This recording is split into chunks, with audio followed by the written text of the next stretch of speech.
a moment in time in Israeli Prime Minister diving into the fray of the war in Ukraine.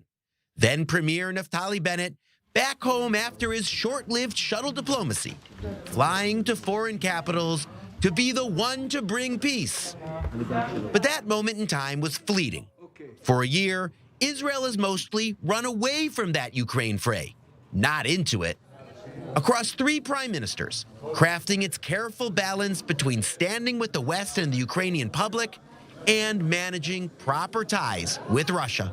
Israel condemns the attack and is ready and prepared to provide humanitarian assistance to the citizens of Ukraine. Israel has deep, long-lasting and good relations with Russia and with Ukraine. Those words on the first day of the war have set the overall tone. Expressions of heartfelt sympathy, then humanitarian relief, especially a field hospital in Ukraine's west.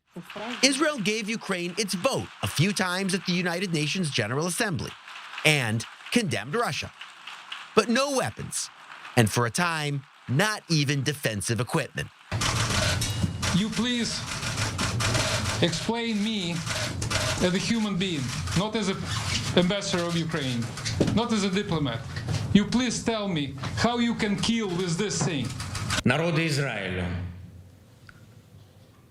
ти бачив, як People of Israel, you saw how Russian missiles hit Kiev, hit Babin Yar. You know what kind of land that is. More than 100,000 Holocaust victims are buried there. Israel's policy has moved toward tilting a bit more and a bit more in Ukraine's direction. I came to Kiev today in the name of the Israeli government and the Israeli people to show our deep solidarity with Ukraine.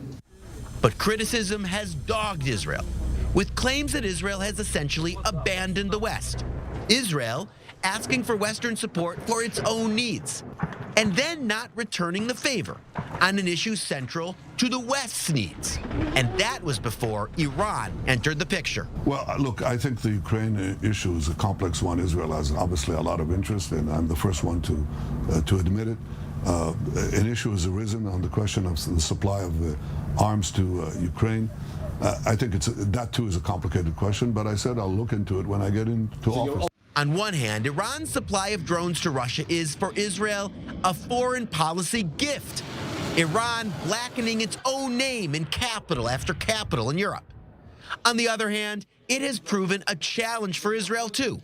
If the Iranian regime is such an enemy, why won't Israel do more to help fight that enemy in Ukraine? But the crisis there goes beyond the boundaries of Ukraine.